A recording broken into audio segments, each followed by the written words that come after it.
الحمد لله وحده لا شريك له والصلاة والسلام على من لا نبي بعده أما بعد فأعوذ بالله من الشيطان الرجيم بسم الله الرحمن الرحيم وكذلك جعلناكم أمة وسطا وقال النبي صلى الله عليه وسلم يحمل هذا العلم من كل خلف عدول ينفون عنه تحريف الغالين وانتحال المبطلين وتأويل الجاهلين أو كما قال رسول الله صلى الله عليه وسلم اللهم صل على محمد وعلى آل محمد كما صليت على إبراهيم وعلى آل إبراهيم إنك حميد مجيد اللهم بارك على محمد وعلى آل محمد كما باركت على إبراهيم وعلى آل إبراهيم إنك حميد مجيد۔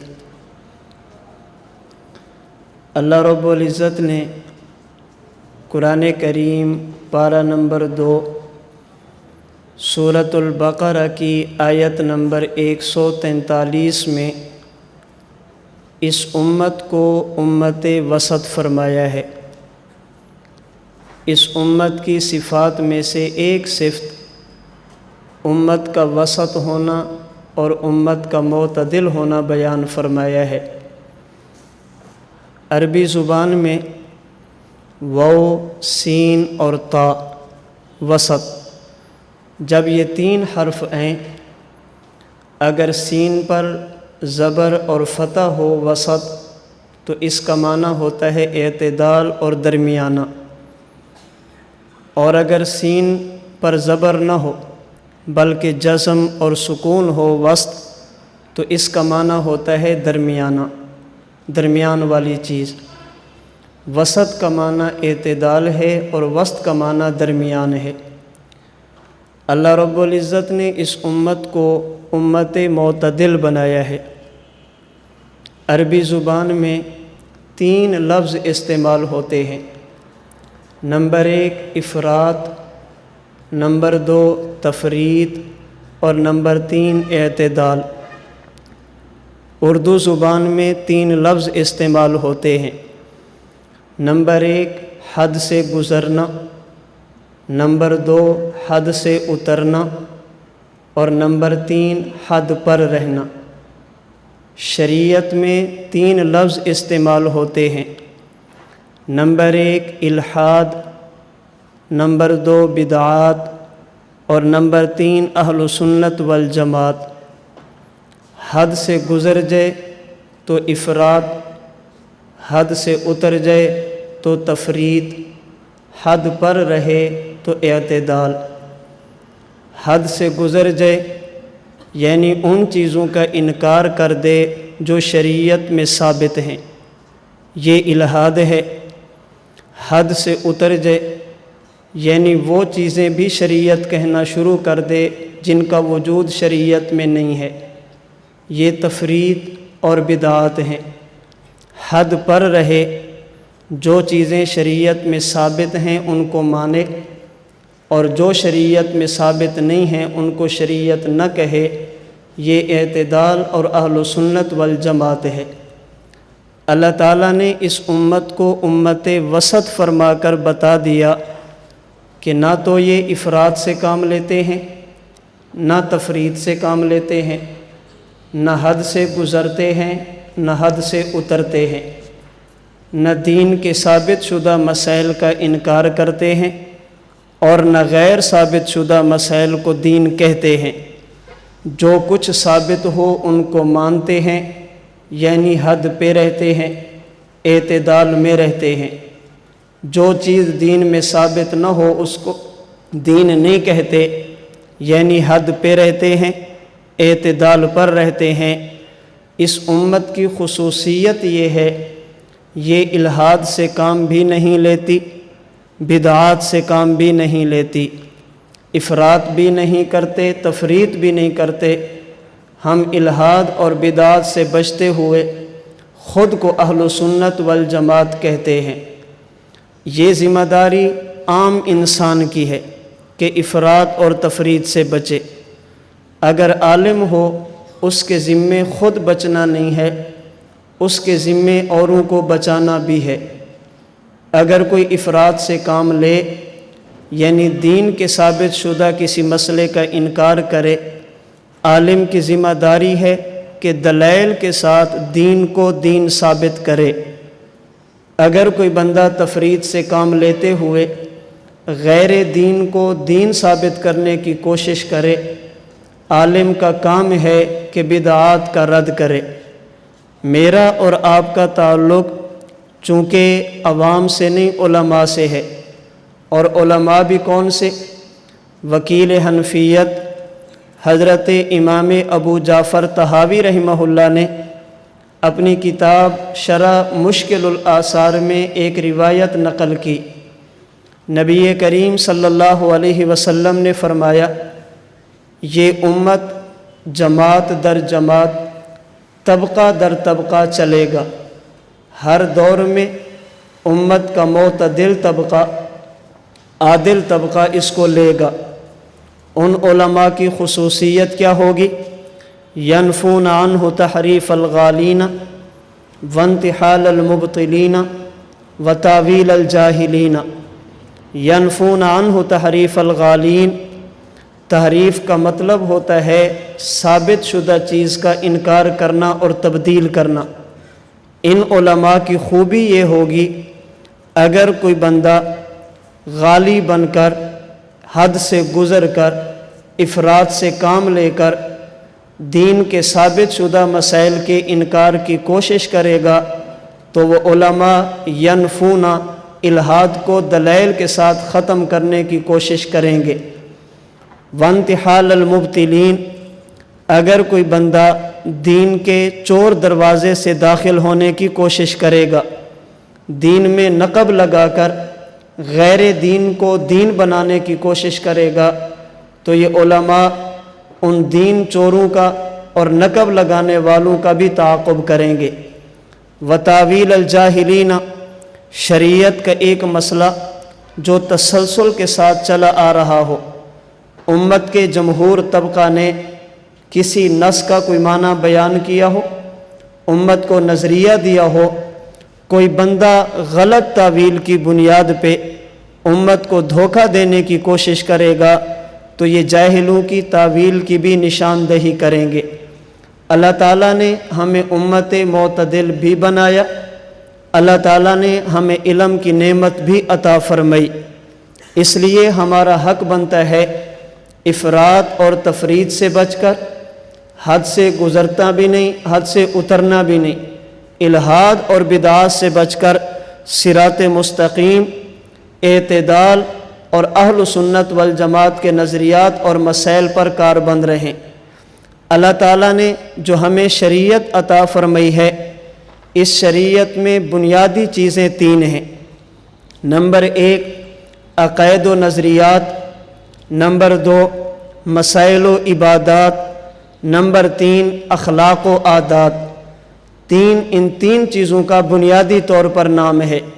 نمبر 1 عقائد و نظریات، نمبر 2 مسائل و عبادات، نمبر 3 اخلاق و عادات۔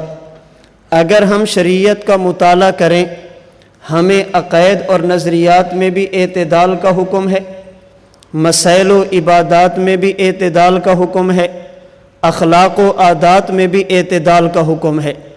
نہ ہمیں افراط کی اجازت، نہ تفریط کی اجازت۔ بعض لوگ افراط سے کام لیتے ہیں، ثابت شدہ عقیدے کا انکار کرتے ہیں۔ بعض لوگ تفریط سے کام لیتے ہیں، غیر ثابت شدہ مسئلے کو بھی دین کہتے ہیں۔ مثال کے طور پر ہمارا اہل اسلام کا عقیدہ ہے، یا اس وقت دنیا میں اللہ کی ذات کے بارے میں 3 قسم کے طبقات پائے جاتے ہیں۔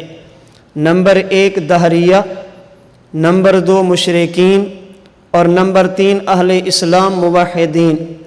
دہریہ وہ ہیں جو اللہ کے وجود کے قائل ہیں، مشرک وہ ہیں جو اللہ کی توحید کے منکر ہیں، اور موحدین وہ ہیں جو وجود بھی مانتے ہیں توحید بھی مانتے ہیں۔ اگر کوئی بندہ یہ کہے کہ کائنات کا نظام خود بنا، کوئی بنانے والا نہیں، یہ افراط ہے، یہ حد سے گزرنا ہے، یہ الحاد ہے۔ اگر کوئی بندہ کہے اللہ بھی ہے، اللہ کے ساتھ فلاں بھی ہے، اللہ بھی بگڑی بناتے ہیں، فلاں بھی بگڑی بناتا ہے، اللہ بھی اولاد دیتے ہیں، فلاں بھی دیتا ہے، ما فوق الاسباب، اگر اللہ کی ذات اور صفات میں کسی کو شریک مانے، یہ شرک بھی ہے، یہ بدعات بھی ہیں، بدعت مکفرہ بھی ہوتی ہے، اور کبھی بدعت مکفرہ نہیں ہوتی، بندہ فاسق ہوتا ہے۔ تو یہ لوگ وہ ہیں جو اللہ کے وجود کے ساتھ تعدد کے قائل ہیں۔ ہم وجود باری تعالیٰ کے قائل ہیں اور توحید باری تعالیٰ کے بھی قائل ہیں۔ ہمارے شیخ دامت برکاتہم العالیہ فرماتے ہیں اگر ایک بھی خدا نہ مانا جائے کائنات کا نظام بنتا نہیں ہے، اگر کئی مانے جائیں تو کائنات کا نظام چلتا نہیں ہے۔ ہم اللہ کو مانتے ہیں کائنات کے نظام کو بنانے کے لیے، اور ہم ایک کو مانتے ہیں کائنات کے نظام کو چلانے کے لیے۔ ایک بھی نہ ماننا یہ افراط ہے، کئی ماننا یہ تفریط ہے، ایک مان کر باقیوں کی نفی کرنا یہ اعتدال ہے، ایک بھی نہ ماننا یہ حد سے گزرنا ہے، کئی ماننا یہ حد سے اترنا ہے، ایک مان کر باقیوں کی نفی کرنا یہ حد پر رہنا ہے، ایک بھی نہ ماننا یہ الحاد ہے، کئی ماننا یہ بدعات ہے، ایک کو مان کر باقیوں کی نفی کرنا یہ صراط مستقیم اہل سنت والجماعت ہے۔ اللہ کے بعد عقیدہ ہے نبوت کا۔ بعض لوگ وہ ہیں جو نبی کو نبی نہیں مانتے، بعض لوگ وہ ہیں جو نبی کو نبی مان کر اللہ کی صفات میں شریک مانتے ہیں، نبی کو خدا کے برابر کہتے ہیں، کبھی اللہ کا بیٹا، کبھی ابنیت کا عقیدہ۔ اللہ کے نبی کو نبی نہ ماننا یہ افراط ہے، ثابت شدہ چیز کا انکار ہے۔ اللہ کے نبی کو اللہ کا بیٹا کہنا یا اللہ کی مخصوص صفات میں نبی کو شریک ٹھہرانا یہ تفریط ہے، صغیر دین کو دین کہنا ہے۔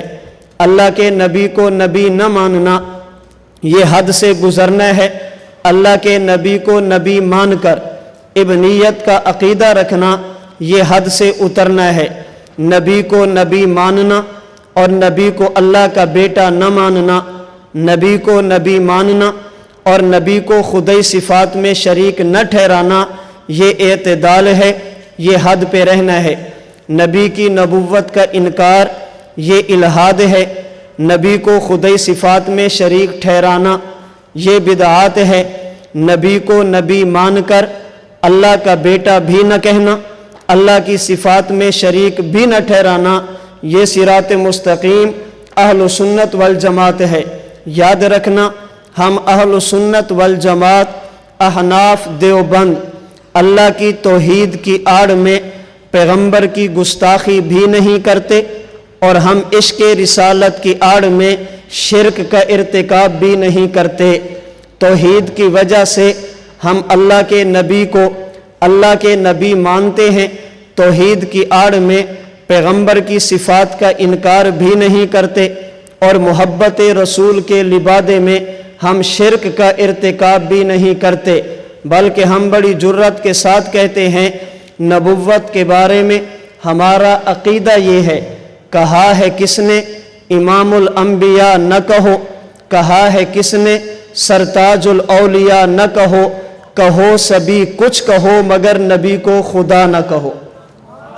ہم الحاد بھی نہیں کرتے، بدعات بھی نہیں کرتے، افراط سے بھی بچتے ہیں، تفریط سے بھی بچتے ہیں، ہم اعتدال میں رہتے ہیں۔ الحاد کر کے ملحد بھی نہیں بنتے، بدعات کا ارتکاب کر کے بدعتی بھی نہیں بنتے، دین کو دین کہتے ہیں، غیر دین کو دین نہیں کہتے، جو دین ہو اس کا انکار نہیں کرتے، اور جو دین نہ ہو کبھی اس کو دین ماننے کے لیے تیار نہیں ہوتے۔ نمبر 2، اگر بات مسائل کی جائے ہم اس میں بھی اعتدال کی بات کرتے ہیں، افراط اور تفریط کی بات نہیں کرتے۔ پگڑی کو سنت سمجھتے ہیں، مخصوص رنگ کو ضروری نہیں سمجھتے۔ پگڑی کو سنت سمجھتے ہیں، مخصوص سٹائل کو ضروری نہیں سمجھتے۔ جو پگڑی کا انکار کرے یہ افراط ہے، پگڑی کا انکار کرے الحاد ہے، پگڑی کا انکار کرے حد سے گزرنا ہے۔ پگڑی کو مانے، مخصوص رنگ مانے، مخصوص سٹائل مانے، یہ تفریط بھی ہے، یہ حد سے اترنا بھی ہے، یہ بدعات بھی ہے۔ پگڑی کو مان کر کوئی خاص رنگ نہ ماننا، پگڑی کو مان کر خاص سٹائل نہ ماننا، یہ اعتدال بھی ہے، حد پہ رہنا بھی ہے، صراط مستقیم اہل سنت والجماعت بھی ہے۔ 2 ہاتھ سے مصافحہ نہ ماننا یہ افراط ہے، ثابت شدہ مسئلے کا انکار ہے۔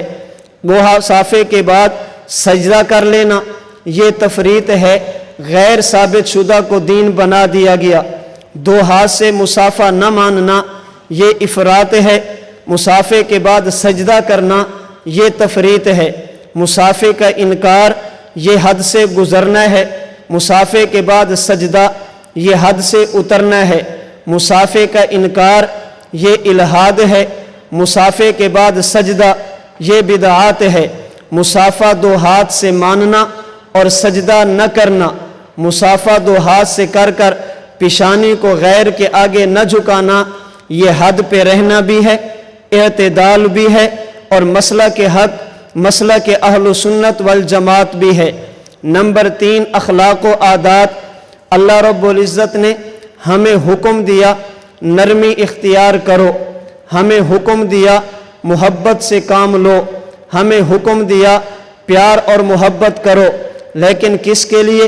نبی کریم صلی اللہ علیہ وسلم نے بتایا، من آتا للہ ومنع للہ احب للہ وابغض للہ فقد استکمل الایمان، او کما قال رسول اللہ صلی اللہ علیہ وسلم۔ فرمایا کہ ہر کسی کو دینا بھی نہیں ہے اور ہر کسی سے ہاتھ کو روکنا بھی نہیں ہے، ہر کسی سے محبت بھی نہیں کرنی اور ہر کسی سے نفرت بھی نہیں کرنی، ہر کسی کے لیے نرم بھی نہیں ہونا اور ہر کسی کے لیے گرم بھی نہیں ہونا، ہر کسی کے لیے نرم ہو جانا یہ بھی ٹھیک نہیں، ہر کسی کے لیے گرم رہنا یہ بھی ٹھیک نہیں۔ اپنوں کے لیے نرم، غیروں کے لیے گرم، اپنوں سے محبت، اغیار کے نظریات سے نفرت۔ انہیں پتہ چلے میں شخصیات کی بات نہیں کرتا، ہم کہتے ہیں اگر غیر سے ملنا پڑے انسان یوں ملے، اسے پتہ چلے کہ اسے میرے عقیدے سے نفرت ہے، اسے پتہ چلے یہ میرا نظریاتی مخالف ہے، تو بات عقائد و نظریات کی ہو حکم اعتدال ہے، بات مسائل و عبادات کی ہو حکم اعتدال کا ہے، اور اگر بات اخلاق و عادات کی ہو حکم اعتدال کا ہے۔ یہ امت وسط ہے، ثابت شدہ مسائل کا انکار کر کے افراط بھی نہیں کرتے، غیر ثابت شدہ مسائل کو دین کہہ کر تفریط کا ارتکاب بھی نہیں کرتے، ثابت شدہ مسائل کا انکار کر کے حد سے گزرتے بھی نہیں، اور غیر ثابت شدہ دین کو دین کہہ کر حد سے اترتے بھی نہیں، ثابت شدہ مسائل کا انکار کر کے الحاد کا ارتکاب بھی نہیں کرتے، اور غیر ثابت شدہ مسائل کو دین کہہ کر بدعات کا ارتکاب بھی نہیں کرتے۔ ہم عقائد میں اعتدال پر ہیں، مسائل میں اعتدال پر ہیں، اخلاق میں اعتدال پر ہیں۔ ہم عقائد میں حد پر ہیں، مسائل میں حد پر ہیں، اخلاق و عادات میں حد پر ہیں۔ ہم عقائد میں مسلک حق اہل سنت والجماعت پر ہیں، مسائل میں مسلک حق اہل سنت والجماعت پر ہیں، اور اخلاق میں مسلک حق اہل سنت والجماعت پر ہیں۔ ہم ثابت شدہ مسئلے کا انکار بھی نہیں کرتے، غیر ثابت شدہ مسئلے کو دین بھی نہیں کہتے۔ ہم علماء حق ہیں، ہمارا واسطہ علماء حق سے ہے۔ اگر کوئی ثابت شدہ مسئلے کا انکار دلیل کی بنیاد پہ کرے، ضد کی بات نہیں ہے،